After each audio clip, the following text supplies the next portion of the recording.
We're starting our first Hugelkultur bed here on the Price family farm, and it'll be a U shape with one in the middle of the U right here and the two arms going out that way, and it'll be highest in the middle and taper down the arms towards the ground.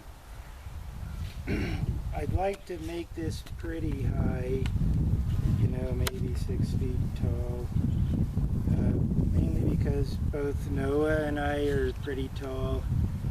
And this isn't Noah here, this is our friend David from Seattle, who I just met, and I told him we were going to do Hugelkultur today, and so he came over to watch because he's a certified permaculturalist from Seattle there, and so he's going to help me out. I don't know where Noah is. He'll show up later, I guess.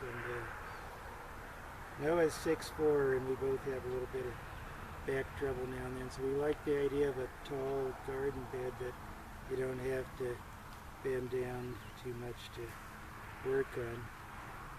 And so I want to talk about the foundation here that we're about to get started on. Is some people in some parts of the country will need to dig a little and put sand and rocks in to drain their Hugelkultur bed, and even put some of the logs slightly underground. But since we're going for height and we have very good draining topsoil here, this is very dry, as you can see. We at this permaculture farm, we only water where we grow things, and everything else gets its natural water from the rain. So where we're growing corn and many different kinds of vegetables, and you can pan in there, and you see our mixture of nut trees, fruit trees, a big cherry tree in the center there. Yeah, unless you push the red button accidentally. So we've got our popcorn here in the foreground, which is this year. We had a late start on it. And more popcorn, and then the Navajo corn's done. And the beans mixed in. And the squash on the sides, the Three Sisters.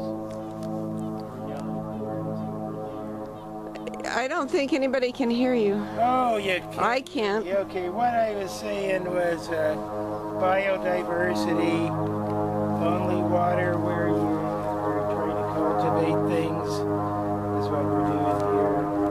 Everything else is natural, let the soil plants grow. So what we're going to do is start with some cow manure that appeared for us a couple days ago when the neighbor's cows broke into the place and left us some presents. We'll put that on the bottom and scatter it around. I think I'll move while I'm talking here. How's that?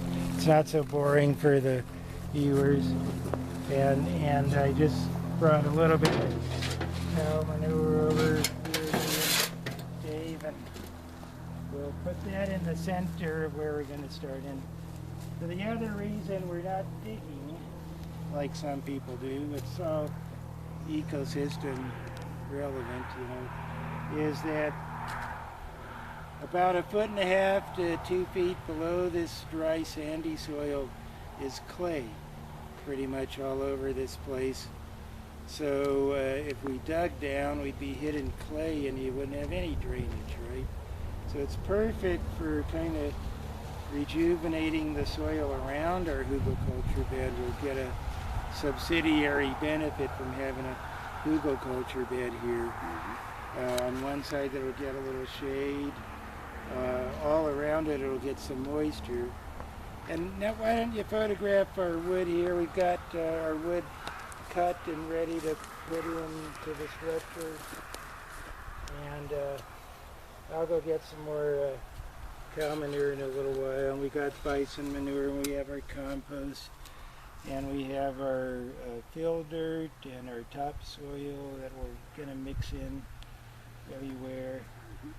And So what we got mostly here, this light gray colored wood, is quaking aspen, a very common Rocky Mountain area wood. We're here in western Montana, for those who don't know.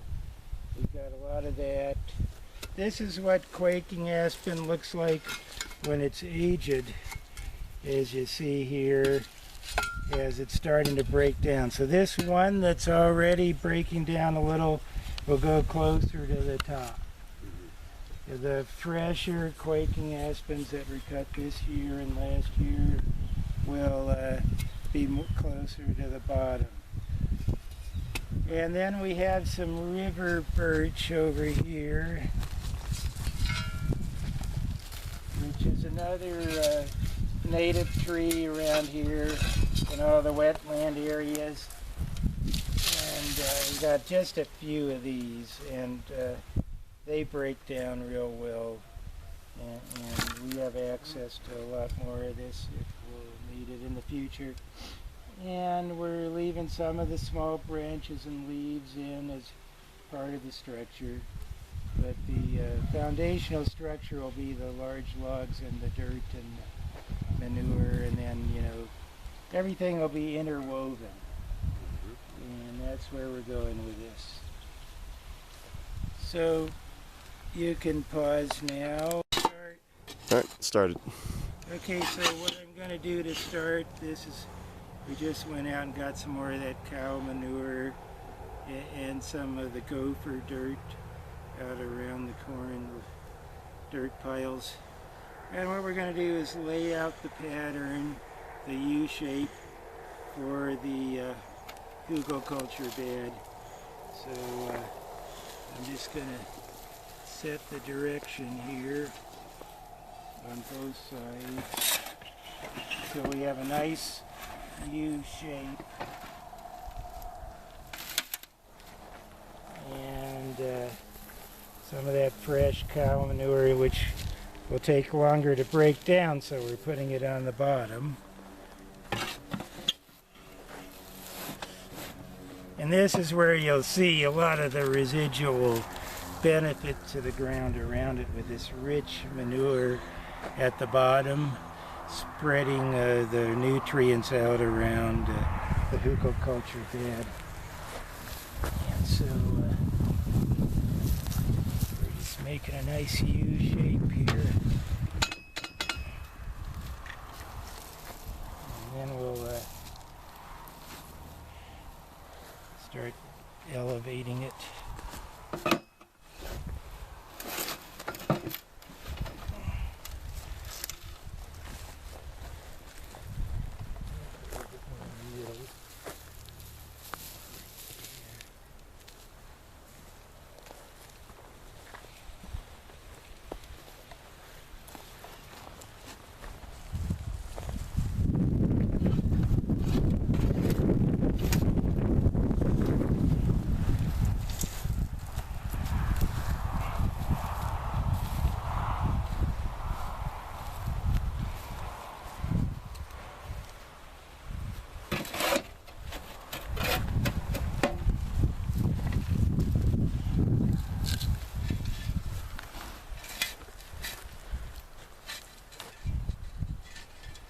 So another so-called weed around here is knapweed, and this is a stalk of knapweed. I was telling you about what grows naturally around here. Well, this is a what you call an invasive species from Asia, but it's everywhere in Montana now, and northern Idaho too, and lots of other places. But a very strong fiber. I think that there's probably some use for it. I haven't found it yet, but I'll just throw it in the bottom of the Hugelkultur there. So we were able to reduce the knapweed population around here when we began flooding areas with our water trenches. And knapweed doesn't like to be in standing water. It'll die. You don't need to use any of those chemicals, you know. And then if you mow knapweed before the flowers mature, you can keep it from going to seed. And so through a process of mowing and flooding, we were able to reduce the knapweed population quite a bit. It used to be the dominant plant of the grassy areas around here. More knapweed than grass at first, and now you can see, especially where we have irrigated, it's mostly grasses now, and not much knapweed at all. They'll survive here and there. And so we've never had a, what do you call that, a total, well, I forgot another term. It's like a military term where you wipe out everything. We never felt that way about any species, whether the humans call it a weed or not. It's almost at the tip of my tongue. But anyway, I don't stress over things like that. Was like carpet bombing? Yeah, but, you know, it's like totally wiping out something. Obliterating? Yeah, something like that. But it's a term that they used to use in Vietnam. Scorched earth policy. You heard of that before? I've heard of it, yeah. Yeah, and it applied with the use of napalm in Vietnam, and they felt if they were at war not only with the Vietnamese people, but with their land. And they felt if they could burn their land out, they could destroy the people, much like they did with the bison, and trying to destroy the people of the plains by, in effect, scorching the bison out of existence. Not with fire, more with firearms. Okay, so I'll dump this and move it out of the way so you could videotape our nice U shape that we have here now. Kind of the foundation. And I'll take one from a distance showing the whole U if you can. And I think I might stretch it out a little more to about right here and there. But we're going for height rather than length. So this right about here. So next thing we want to do is fill up our wheelbarrow with some dirt and a little bit of bison manure too, and then we'll lay some of these out. And why don't we we'll put a couple of logs down first. Do you want me to? Well, I'll start it and then I'll videotape you doing it. So. Okay. We're gonna juggle them around so they look the right shape, you know. Yeah. And we use the erect logs and lateral. So here, videotape this, the first log in place, and we'll fill in around it. And I can get you putting one, or you want me to do this one? Yeah, sure. Let's get it for you.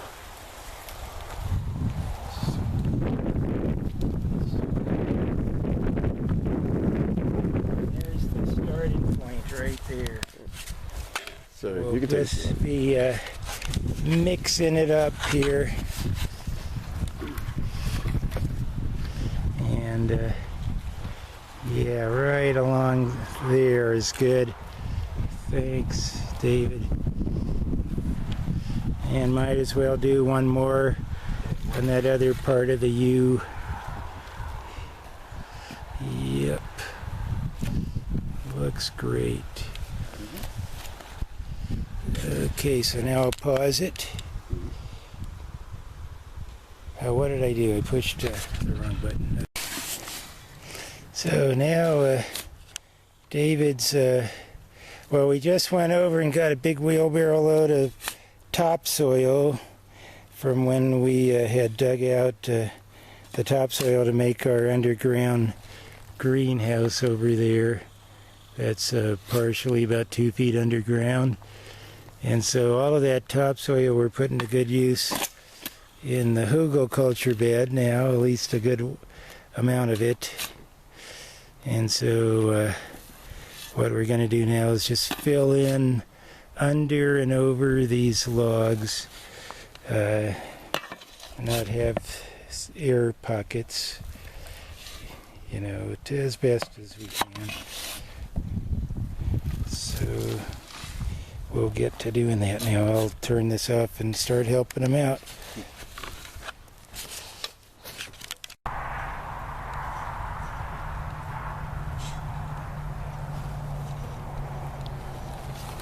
So we'll take a look at the progress we're making here. I think David's done most of the work, but we've been working together here. Well, you're the planner. And it's filling in pretty good. I'm trying to decide whether to put in more logs first or the manure. You know, this is a performance art too. We're improvising. And you know, and leaving the rocks in the soil because they're good for the earth too, and good for Hugelkultur, minerals and warmth and all that. So we'll just keep building it up.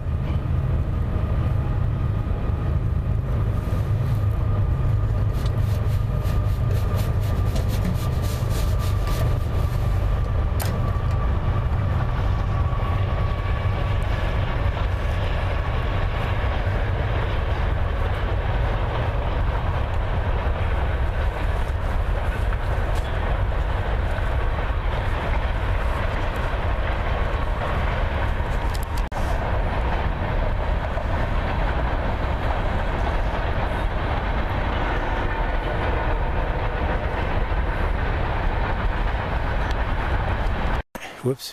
Okay. Didn't have it on. Okay. This is where we're leaving for today. We put in more of the fill dirt and decided to put some logs in before we go get the bison manure and just give it a little more structure, a little more infrastructure there, and then we'll start adding to it. It's looking good.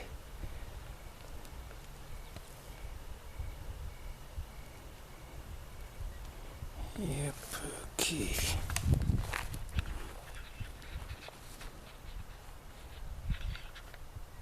Got on Sunday, and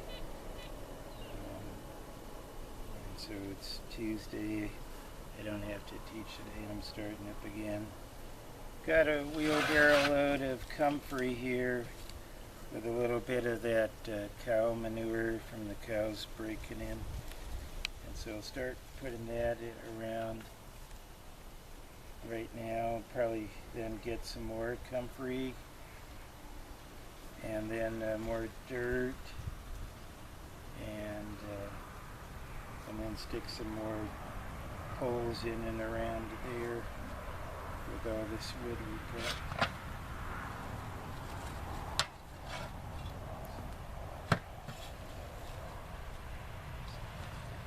So now I'll pull this around. I just had it out there so people could see what we did so far.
Well, yeah, you could stop it. Okay, that's how it's looking so far. And I just went and got a wheelbarrow load of bison manure from our pile and hauled it up here. And we get it from a friend with a herd of bison about 8 or 9 miles away from here. And we don't run up on the bison range to get manure with our wheelbarrow. We just get it from our friend. So I'm going to fill in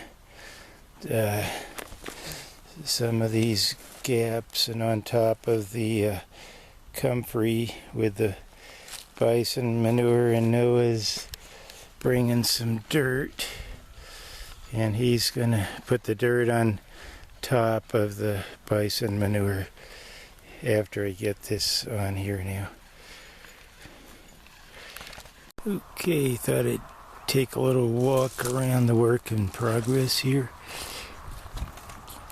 A few more angles.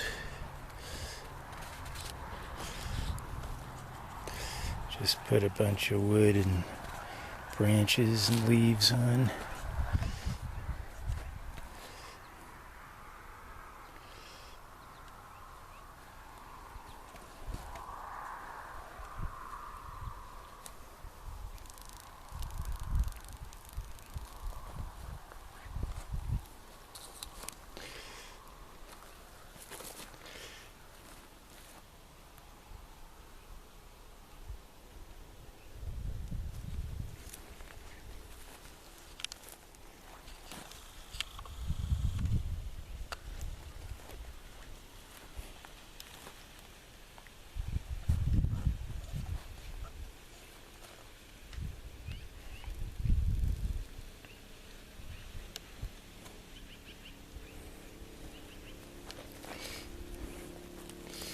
So now I think it's time to get more dirt again and fill in between those branches before we put more comfrey on.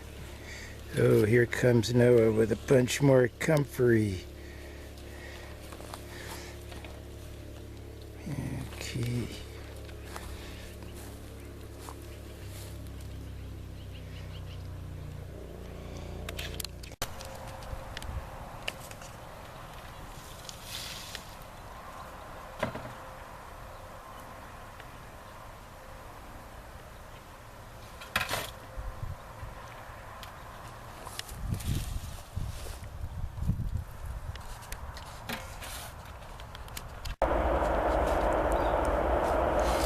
So this is enough for one day. I put a layer of bison manure ground up over the top. I ground up the bison manure with our tiller, our little tiller, and then just now I sprayed it with this hose and the spray nozzle, and gave it a pretty good soaking so that we could compress it down a little and get rid of some of the air bubbles. Now, you know, the more material we add to it and the more weight, that'll push out a lot of the air pockets, and it'll be pretty solid when we're done. Got the comfrey here ready to pile in and arrange inside of there. Probably Noah will do that tomorrow when I'm away teaching. So then we'll come back Thursday, do some more. I anticipate that when we're done with this, it'll be 2 to 3 times as high as it is now, probably closer to 3 times. Between 5 and 6 feet tall, I think, at the peak of it.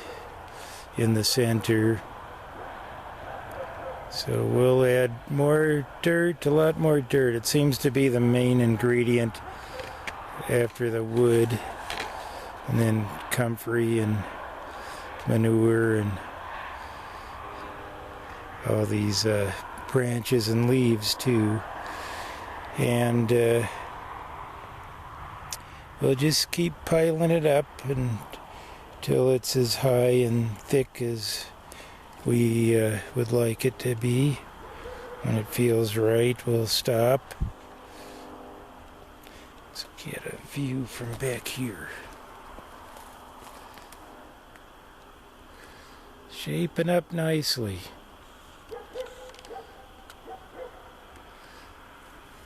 Hugelkultur.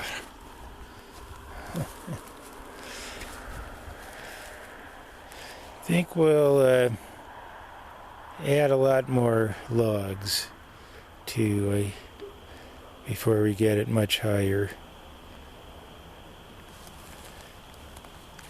Might have to walk around the place and collect some more. We're avoiding the conifers since they are high in acidic content. And of course we won't put any of those walnuts way over there in, and walnuts have a toxic effect on a lot of other plants, I've heard, so we won't put those in. So there it is. Pretty colors too. Look at that.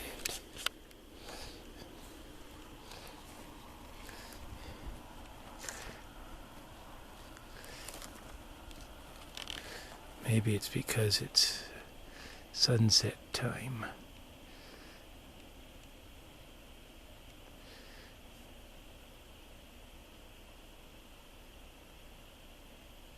Kind of looks like a bird's nest, like an eagle's nest or magpie nest.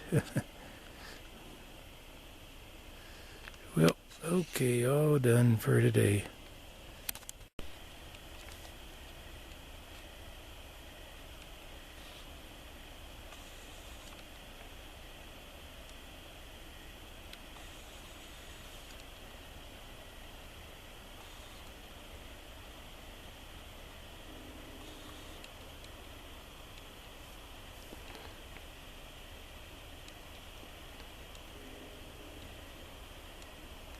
Nice.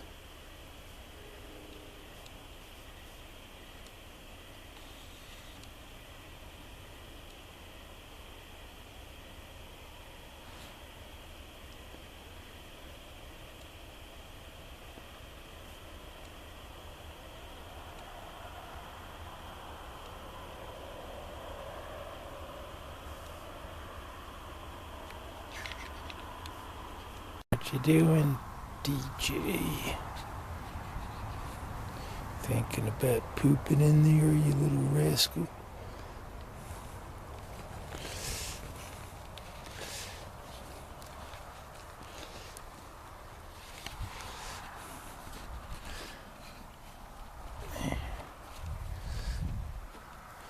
Okay, now I'm gonna take this comfrey and mix it in and fill a few of the gaps, and then cover it with more dirt, and then get some more bison manure.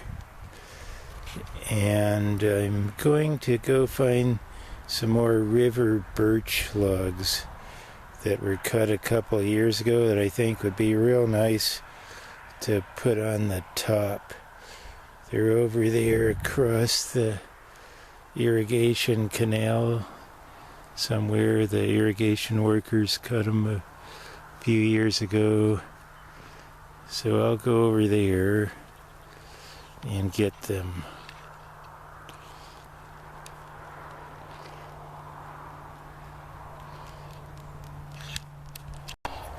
As you can see, I'm getting low on big logs. That's why I'm gonna go get the river birch. And the river birch, you know, they decompose pretty quick. And that's the one on the right there behind the cat is river birch. And they should be pretty good for holding the moisture. They're a kind of wood that likes a lot of water, just like the quaking aspen that DJ's standing on there. That's the old quaking aspen that'll go towards the top. And I'll get some more of these river birches. They built a wigwam with the river birch once, and I think I might have a few poles that are kind of thick left over there.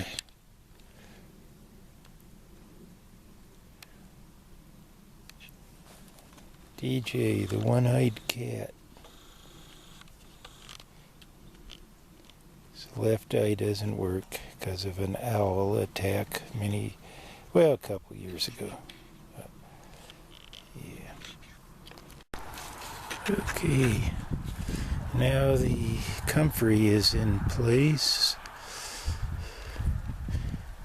Filled in some of those gaps and pockets, but leaving spaces for dirt to still come in and fill in the gaps too. I like to have everything mixed together pretty thoroughly and merging all together. So didn't want to have any air pockets, or at least not too many. Who knows, maybe someday I'll learn that the air pockets are good, but I kind of don't think you want too many of those.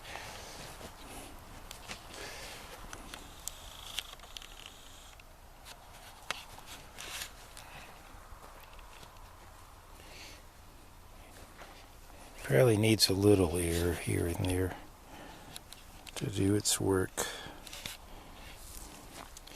And we'll bring in some earthworms from the compost eventually when we get this up a little higher. Have them more towards the center and the top part of it.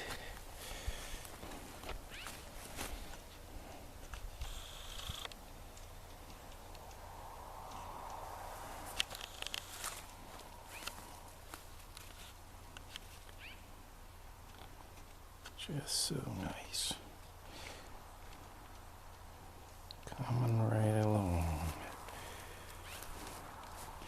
Oh, this life inside the hugel bed will keep sharing its life with the plants at the top.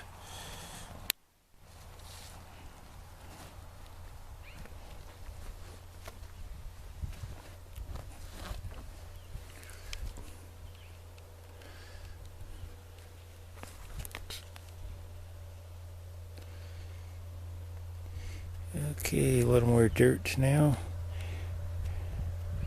Then we'll go find some wood.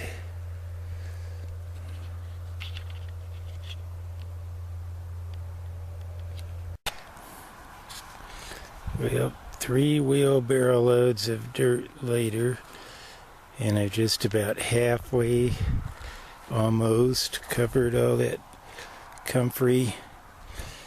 And I'm thinking most of what we do on this farm is carrying piles of dirt and wheelbarrows. And certainly for this Hugelkultur, that's most of what we'll be doing. Carrying dirt in wheelbarrows. And so many projects have involved that. Digging all the trenches for water to come in and irrigate parts of the field out there. Lots of trenches dug. And we made a mountain out there with the dirt for the grandkids to the wrong button there. For the grandkids to sled on, we made a mountain. I'll show you that over the years. And so where does all this dirt come from that I'm using now to put on here? It came from making the greenhouse and making it partly underground and digging up topsoil to clear a place for the greenhouse. So we'll walk over there and see where all this dirt came from. It's over there, past the tree. Oops. Is the greenhouse, and next to the old leaning barn there is the dirt pile I've been getting the dirt from, past the kale and other foods. Hi, Foo. What you doing? Where you going?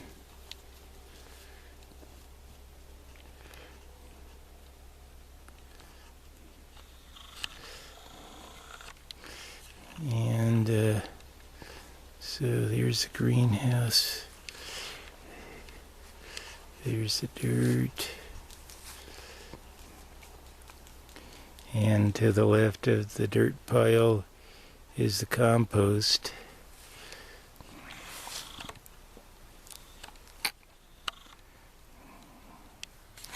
And we're getting started with a new compost pile.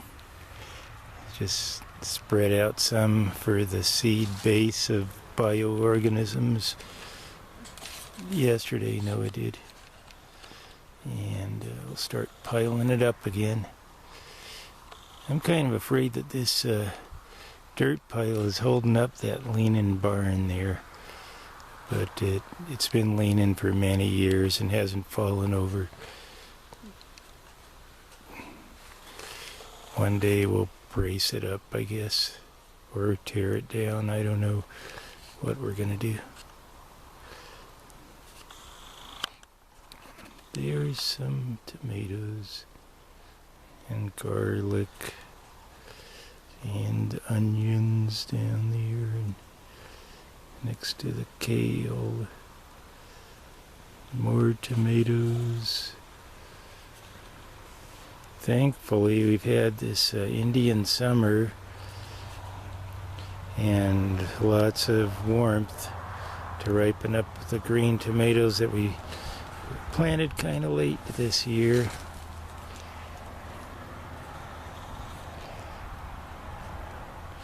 Time to get some picking done. Better get the grandkids from town. Come out here and pick. Well, we're just getting loaded with these. All of a sudden they all start turning ripe. There's the grapes back there. Not such a good year for grapes because of the heavy freeze we had in the house. And the National Bison Range in the background there.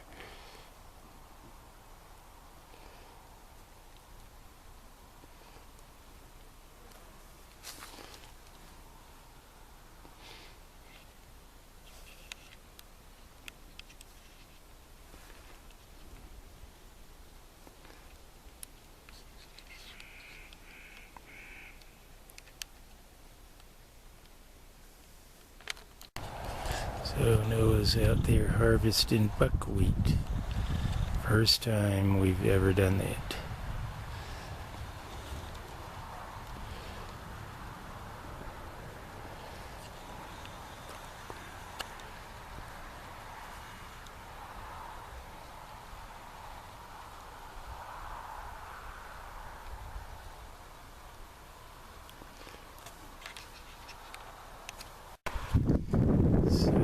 Look at what I just found. A whole load of river birches, and I didn't even have to go off our property across the canal. They're right where I used to have the wigwam. I had cut them for firewood and never used them because I prefer to use, the coniferous trees, the fir, the pine, the cedar, juniper for firewood, and the hardwoods. So, these river birch rot very easily.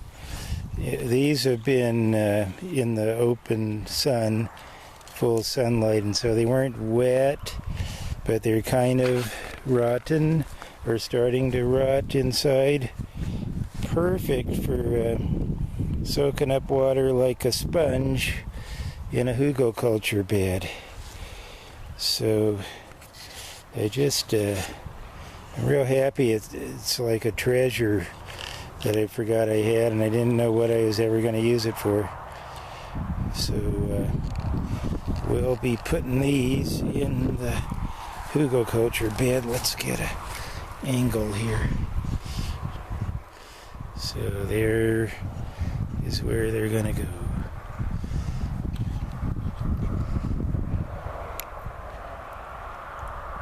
That'll definitely make it taller, and I'll keep adding dirt and other stuff too.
Okay, so as I was saying earlier, we do a lot of our work with shovels and wheelbarrows here instead of using backhoes and petroleum burning tools, tractors and whatnot. And the reason is because I'm trying to get as far away from using petroleum and other fossil fuels as we can, and also we like the gentle approach to farming. But right now we're in a time unlike any in the last 29 years we've been living here. Before I was just into low impact farming and horticulture and permaculture, but now we're at crisis mode now in the year 2014, way over the limit of carbon in the atmosphere that's saved. So we are trying to avoid all unsustainable activity as much as possible. It's just so difficult in this world, and commuting to work and all that, although I just got a Prius, which is a dream that I'd had for a long time. So just wanted to say, why do we seem to do things a slow way or the inefficient way in the Western mind, work time is money is wealth and all that. We're trying to get away from money too, and just live directly off the land, sustainably, independently of the corrupt system, and try to set an example that maybe others would like to follow sometime. So, thought I should explain that, and I say a lot more about that on the blog. strengthening earthways, and we'll continue to. I even have a plan for a nonviolent worldwide revolution. It's the international boycott of the industrial technological system. Everybody making their own stuff and their own energy, and no fossil fuels, and telling the corporatists, you have nothing to sell that we want. That's the eventual power of the international boycott that will shut down the techno-corporate destructive machine in time to make the planet sustainable again. Or else we'll all just become extinct and won't succeed, and the earth will heal itself eventually. That could happen too. But trying to avoid extinction, but of course, you know, I have just a little say in the matter, and each one of us together, united, has more say. But we'll see what happens. We just do what we can, and go as we're led. Resist those forces as much as possible. That's all I was concerned to take.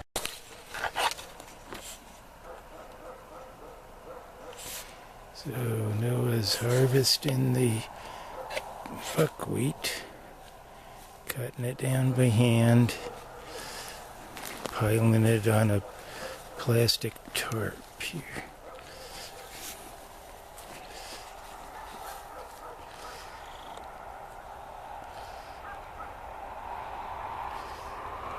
Lots of cut in there. Wow.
So do a lot of them just fall right off without pulling them?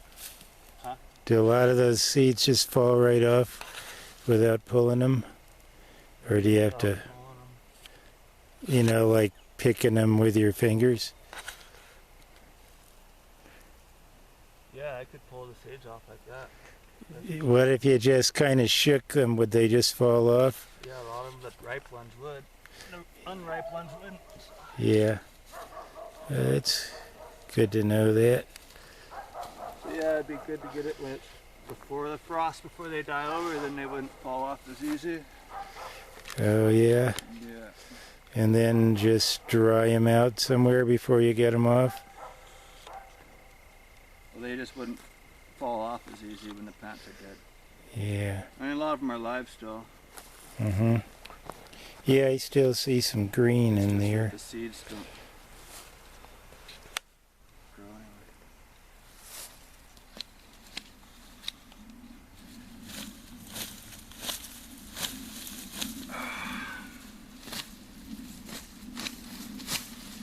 anyway. There's lots of seeds. Yeah, especially in this corner. This corner right over here kind of got more water.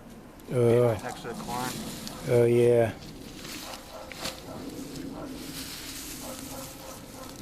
Some of it's too thick.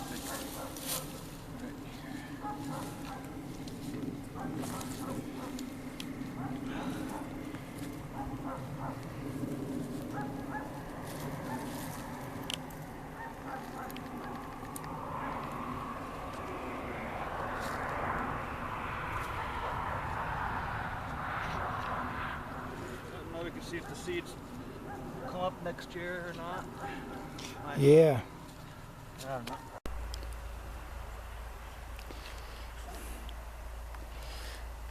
Okay, well, I'm starting to do a new thing, and that's something I call shelving. It's kind of like terracing to keep the dirt from just sliding down and the bed getting wider and wider, and instead of taller like I would like it to be.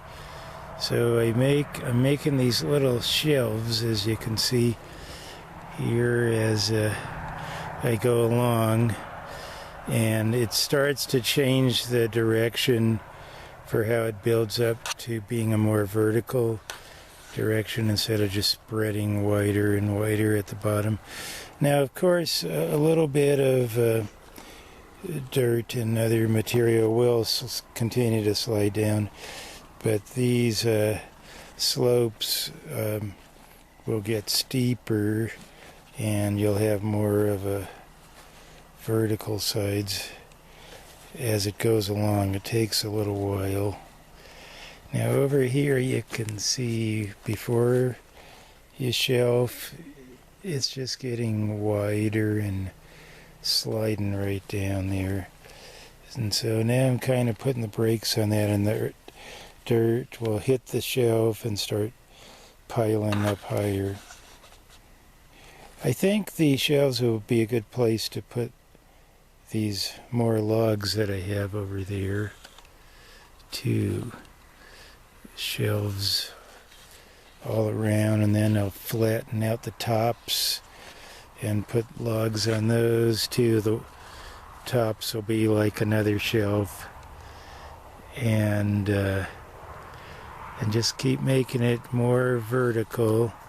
And then eventually, when I'm all done building it, I'll make terraces to hold water too, to catch water and keep it from just running off, and to keep the soil from just running off into the dry ground around it. Now the dry ground around it will get some residual benefit, but I'm not really interested in growing any crops or trees right next to the Hugelkultur bed, so I don't want a lot of runoff down here. It'll probably seep, and then we'll have to mow this grass and weeds around the Hugelkultur bed as they get greener and greener. So, you know, trying to keep it all in the bed, all that energy and moisture.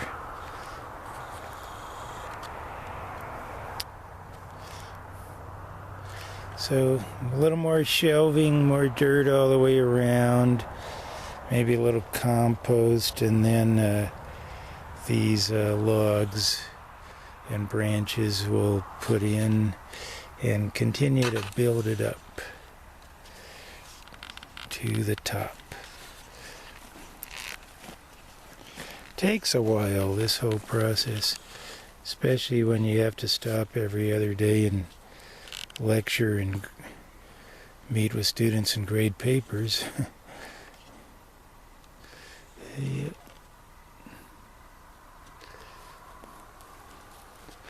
That wood pile back there is just scrap wood for firewood, rotten boards and stuff. And then there's those maple logs too.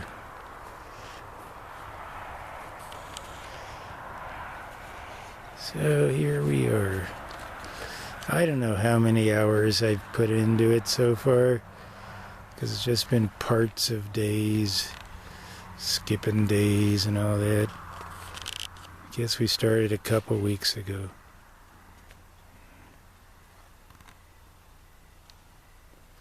And I've been mostly working on it by myself because there's so much other things going on, the harvesting, tomatoes, canning, corn, all the rest of it.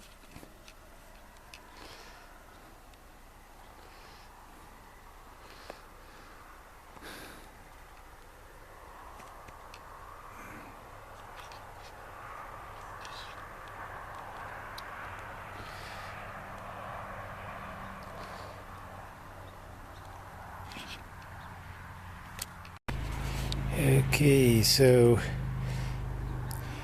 we've finished the little shelf all the way around the Hugelkultur bed. Just finished the first level of it, and it'll grow and get wider and steeper. So now I'm going to hose it down with the hose set on a spray setting, and so as not to upset the shape, and help the shelf to solidify and keep its shape better all the way around. Get some moisture into the core of the Hugelkultur bed. We haven't had any rain for a long time.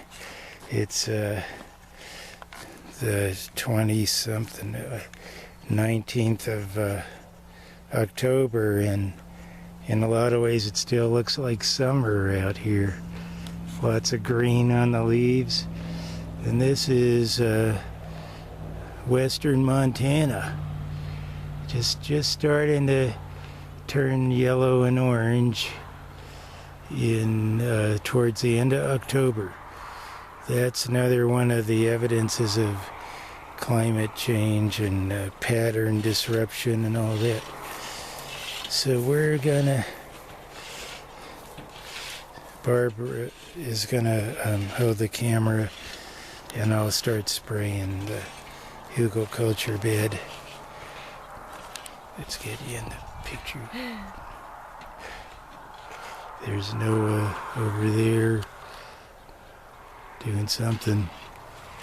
Lots to do around this place at harvest time. Okay, it's ready to go. It's going. So it's going.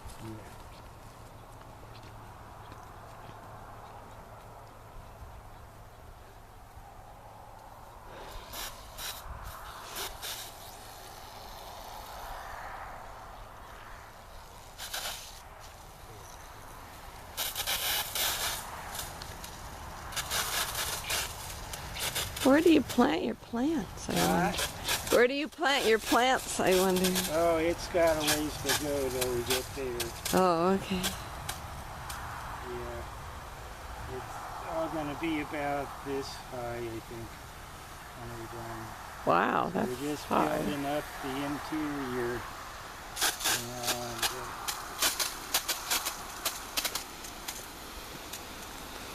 getting it all shaped up and a lot of energy stored inside of it. Let's see what's another good setting. Oops. It's kind of like a hard shower. Yeah, I want that one. Let's try another one. Oh, that's pretty good. Got this little spray nozzle for $19.95. Not sold in stores. Online. But we got two for the price of one. Couldn't resist it.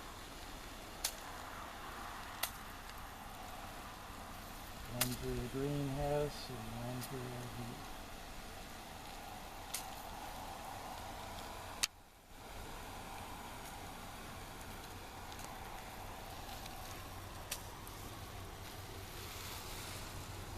Boy, that'd be a nice setting for the shower, wouldn't it? Well, next time you want to shower, we know where to take you. So cold, this would be a cold shower.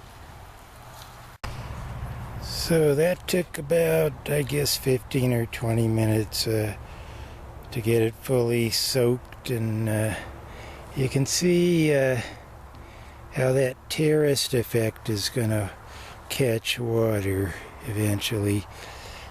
Now, this is absorbing the moisture about as fast as I put it down. You'll see some places are already drained in here. But the part I just finished up on is still kind of wet.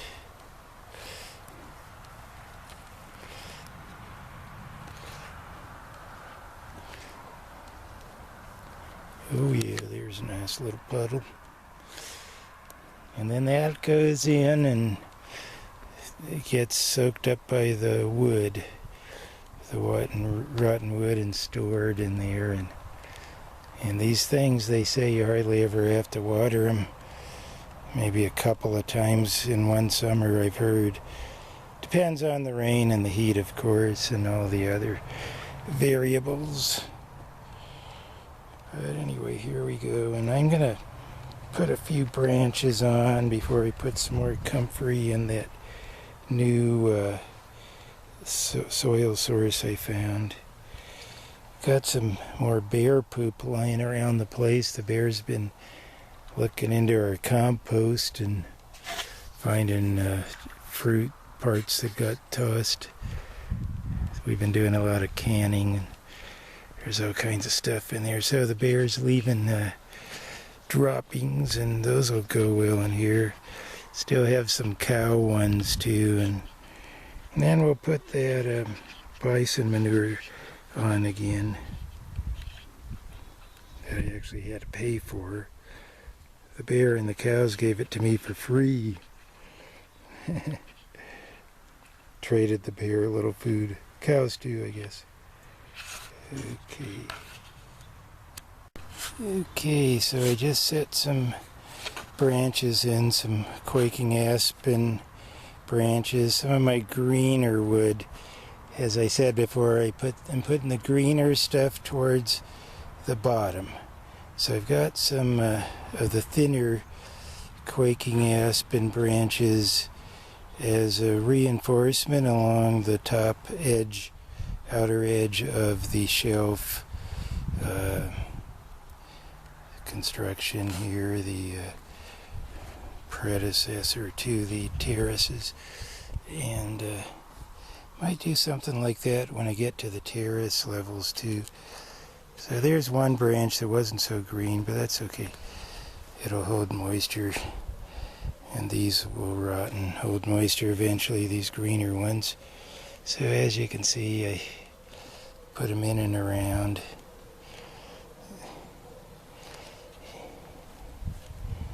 And the little branches kind of sticking out of the bigger ones is poke those into the ground, and then they stay in place in the mud. The mud I just made there with the hose.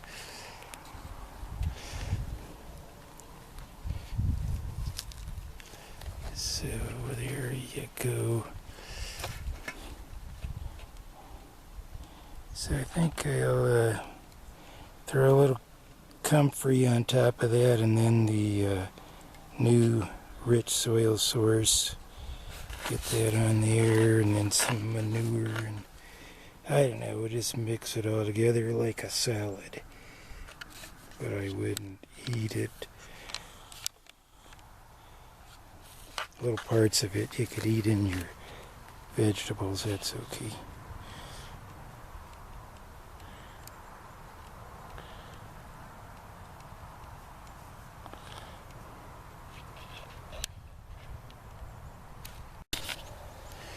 Okay, we're back already, and I think as you can see, this isn't just comfrey, mostly comfrey, but there are other plants growing in it when I chopped it and cut it with my hedge cutter. And so we got a little, even some rose hips and wild roses in there, and grass and other plants that people call weeds, but I call biodiversity. So lots of biodiversity going into the Hugelkultur bed. So we'll spread that all over, and then start other things, like I think I'll put some compost in there from the garden, and then some more bison manure, and then the new soil source I've got. Just mix it all together, and then get a nice big shelf. I could lay some of these old birch logs on. Get those logs in there. Can't wait. Okay. Making shelves and flat tops with all the next bunch of stuff I had. Okay, the comfrey and other plant material now spread out all around, and you can see that I leave air openings for soil to go through and everything to pass through, and not create any air pockets, and get that stuff mixing with everything good. So that's the way you do it, or the way I do it. Whoops, something fell. Okay.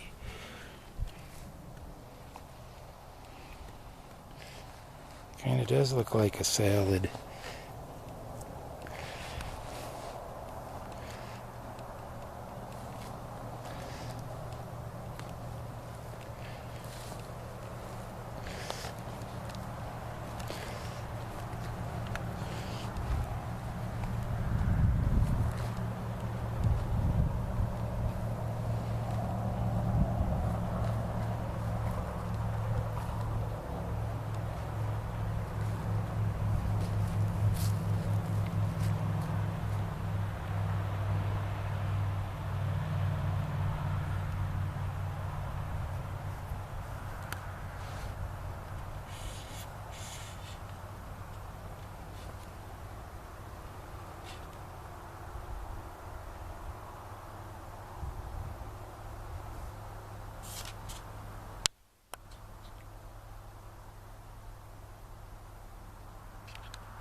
Alright, another day. Should have a good amount of time to work on this today, Saturday. And showing you that I added a lot of dirt from my new source over by the irrigation ditch. And discovered a lot of that rich soil was pretty heavy with a lot of clay in it, so I just put a thin layer. I didn't want to bog any part of this down too much with clay. You can see by the texture of the rocks that rolled down, they're not really rocks, they're lumps of little clay soil there.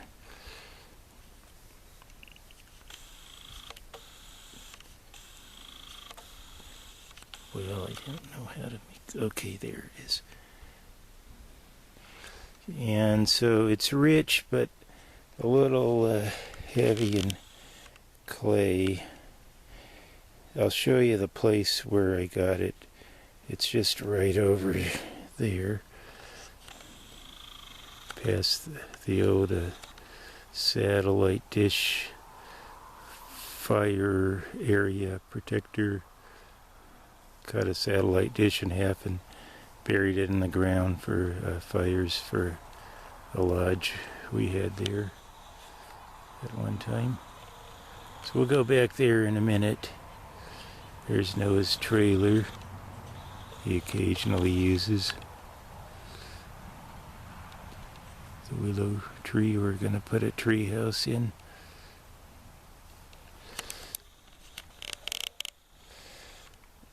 And so after I put some of that clay soil all over, I started adding more branches and leaves to it. And as you can see, some of the quaking aspen and that, what do you call it, hackberry tree that I had cut the top off, part of that, and mostly quaking aspen branches. And you can see the clay starting to dry up and looking more like clay down here. And on the top, looking like clay.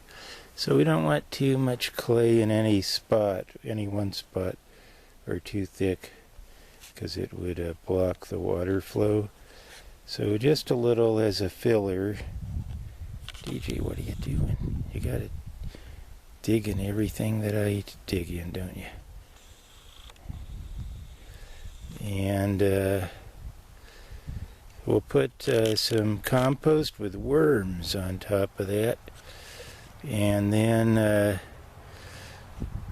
some more manure on top of the compost, and comfrey and other soil, including the topsoil from my pile next to the compost. So we'll start building that up, and then we'll put some logs on top of it when it gets a little higher. Let's zoom back. DJ, get down, you rascal. Wrecking everything.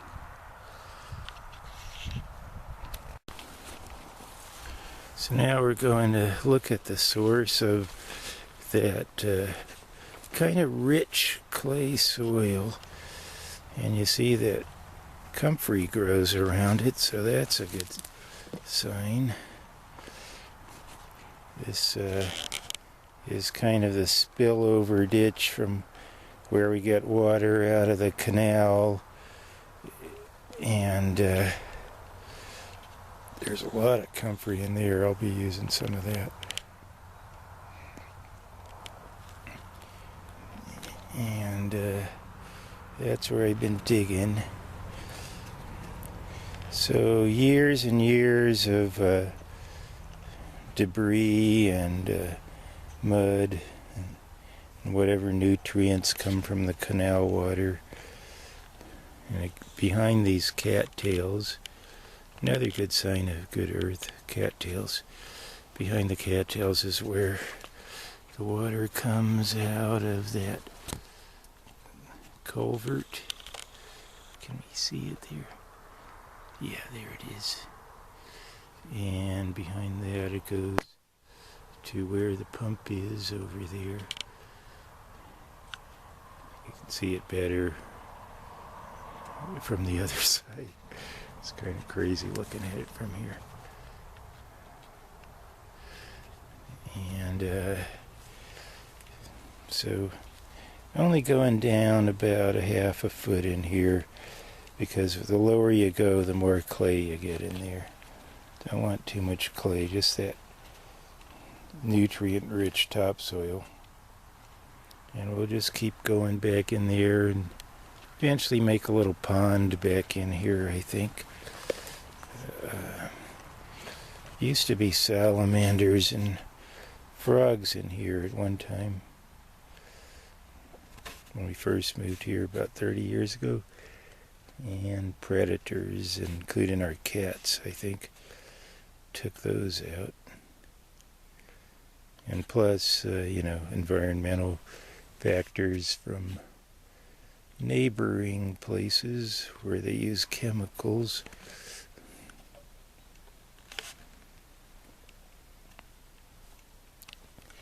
So back out to the Hugelkultur bed over there. Not too far to wheelbarrow it.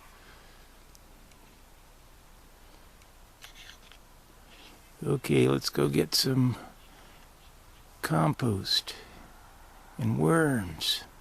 Okay, back with a wheelbarrow load of compost and full of worms. Every shovelful had dozens, scores of worms. Hundreds, I don't know. I'm not going to sit around and count them. But it's all through here. Lots of worms. I'll stir it up a little.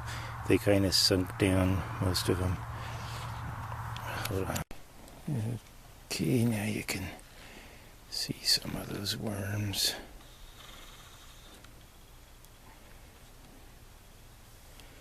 They're just everywhere. Everywhere.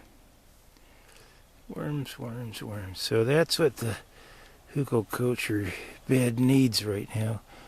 Is this rich compost and mainly some worms to stir things up and begin the process of decomposing and spreading these nutrients around.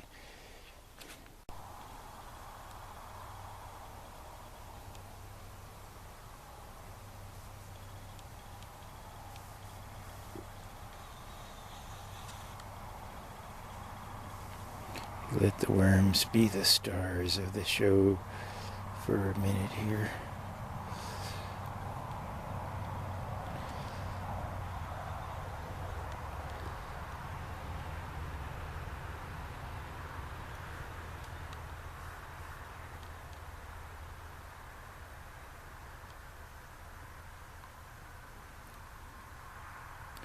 I wonder if they're so red because the weather's cool. And they get redder in the cold weather. You have to look that up sometime.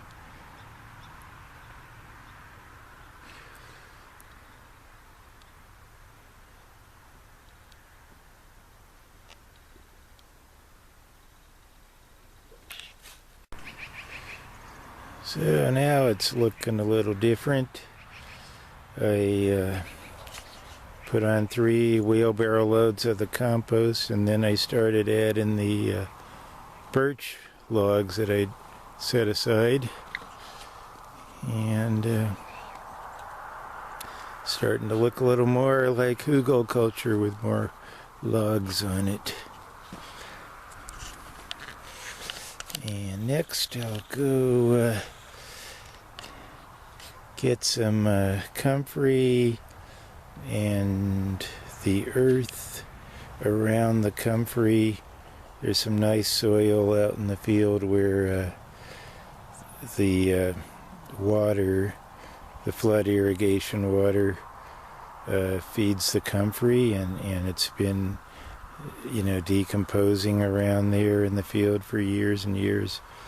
And so all around the Comfrey is some nice soil. And we'll just chop it all up and put it on top of these logs and in and around them and start building this up a little more. More soil. And then maybe a few more logs on top. So we're getting close to getting somewhere here.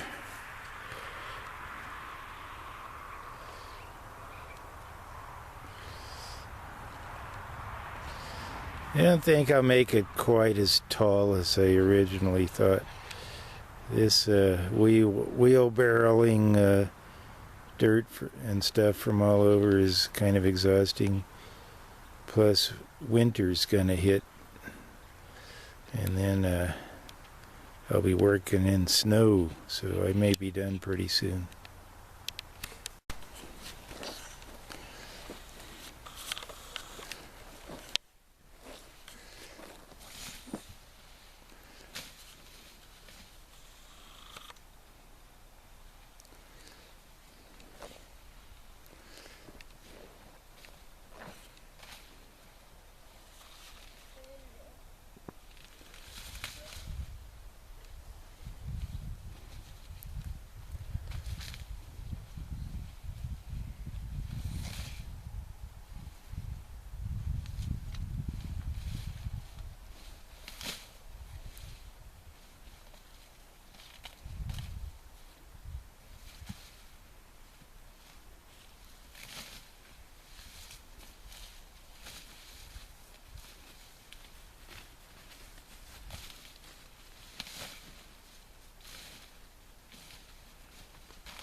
Well, time for an update.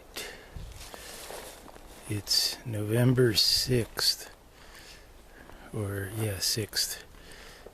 And normally we'd have snow by now, or maybe frozen ground too, but fortunately we have warmer than normal weather and still a lot of digging to do. But here's how it's looking now.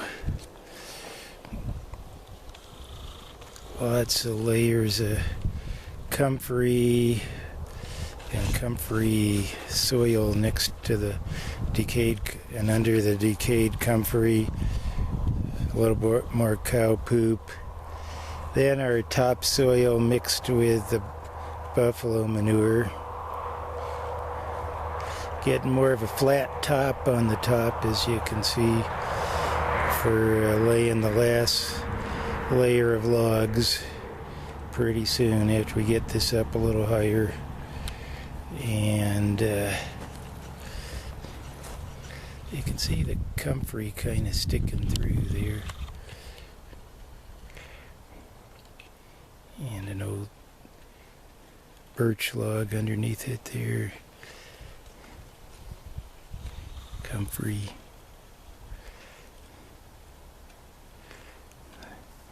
Those maple logs almost covered up pretty soon. Catching up to that alder there that I had sticking straight up almost. Can't see as much of it anymore.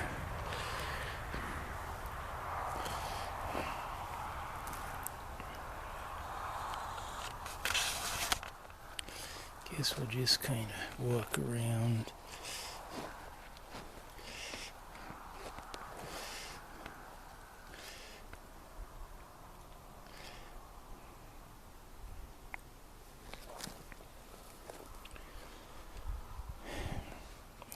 Lots of back-breaking wheelbarrow loads for me. Everybody else around here has been working on the harvest and the canning, and I've been doing a little bit of that too, making screens for making drying racks out of screens and wood, and for the corn and the sunflower seeds. Plus all this other stuff I gotta do called a profession, lecturing, grading papers. It, could be worse, couldn't it? It's a pretty good gig if you can get it. Just a little worried about, the snow coming someday and all of this coming to a halt before I get it done. I really want to get it done.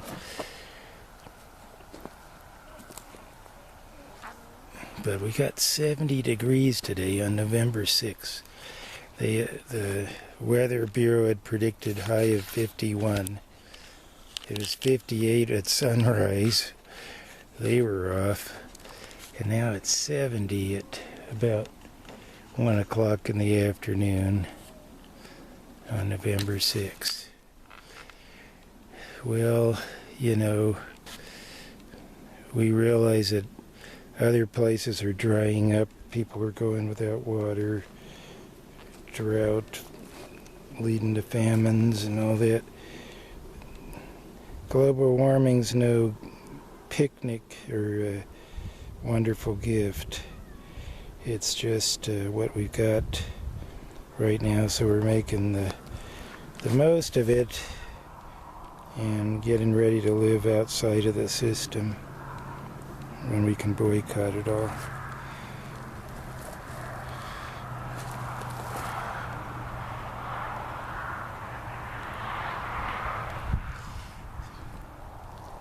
So that's the update. Better get back to work.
eight rams chasing one ewe around up there all morning.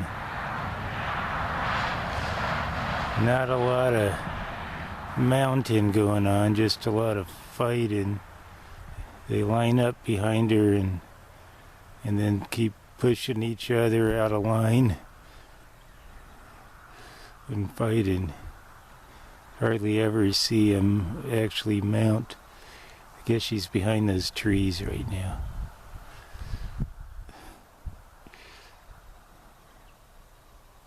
And they keep knocking rocks down, making all kinds of noise. I was hoping to get some of that noise they were just making a little while ago.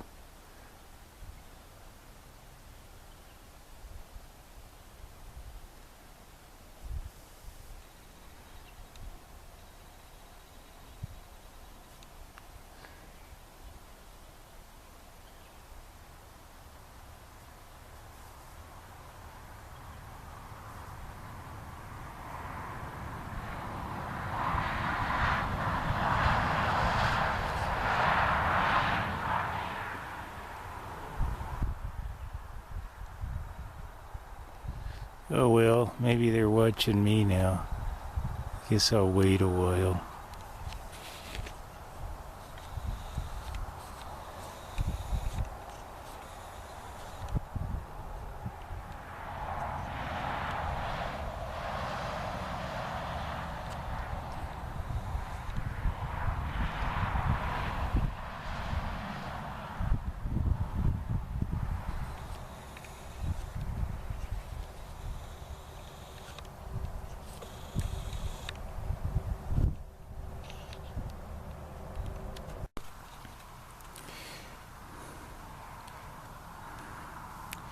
Well, it's now Saturday, November 8th, and we got a big freeze coming in a couple days with that giant mega storm about to hit Alaska and push Arctic air down on us. And I'm a little bit worried that I won't have unfrozen ground to dig pretty soon, so I'm going to try to wrap this up this weekend, and as far as we get is as far as we get. And if I'm going to make it any taller, it'll have to be next year, because I will plant some things in the spring on it and see how they do, and then decide if I want to make it taller after however far we get this weekend.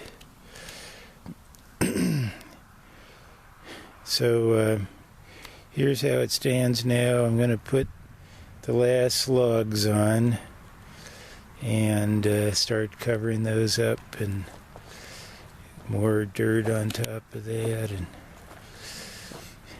some compost and manure and more dirt, maybe a little more comfrey, and just see where we get this weekend.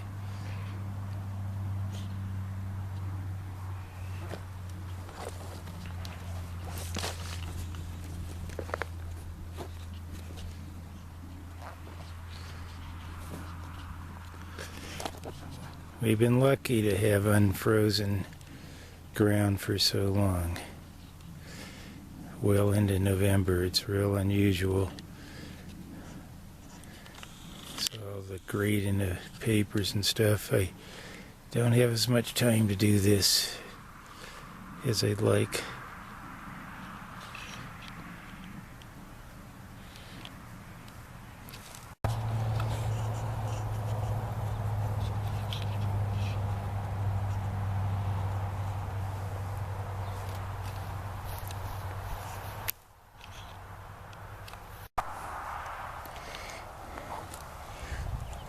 Okay, I just put the last logs in place.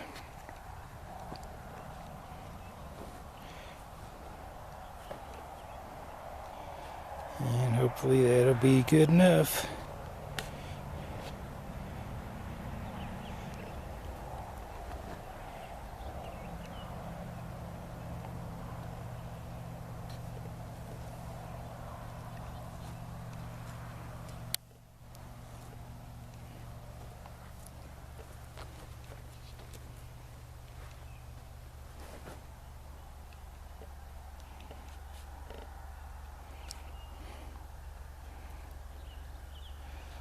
aspen there, but mostly river birch. Real old stuff. It was cut years ago.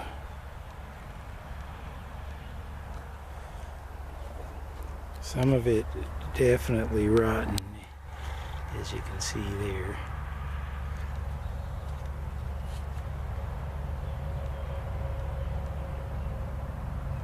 Right there.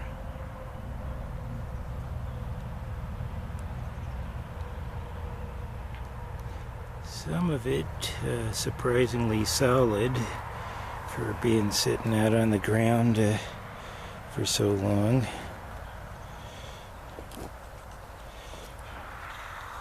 But Montana's a pretty dry climate. You know, things don't rot too easy unless they're in a shady, wet spot.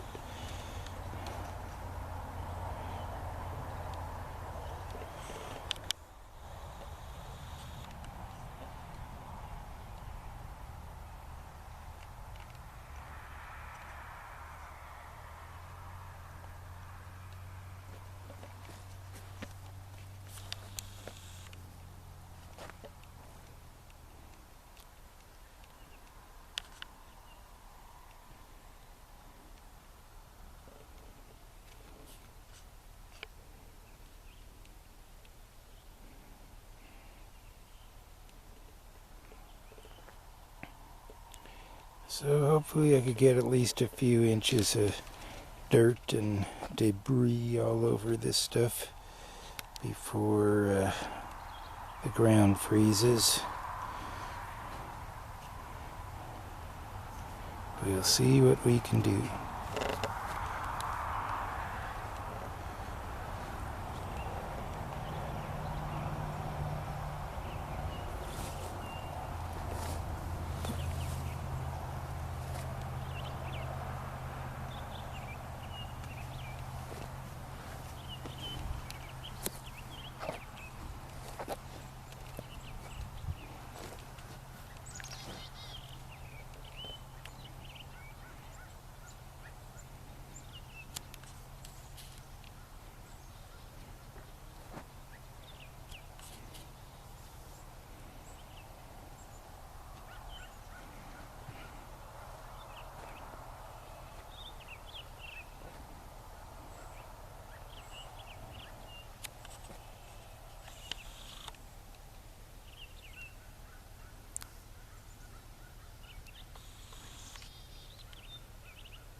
Well, the storm hit.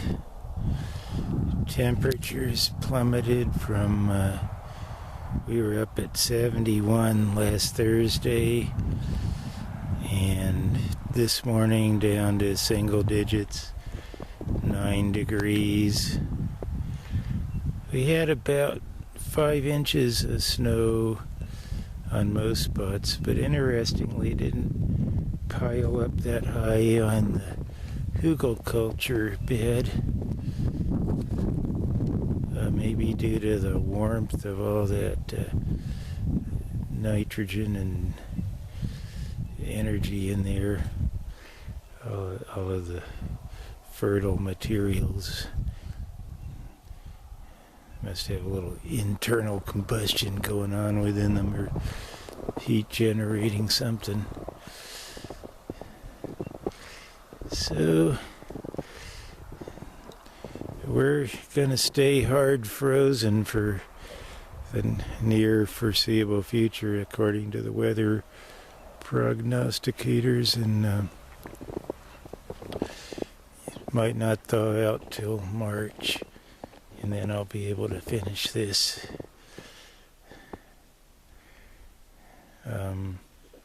We'll see. With climate chaos in the works, you don't know what we're going to get. I might be finishing this in 70-degree weather in January, who knows.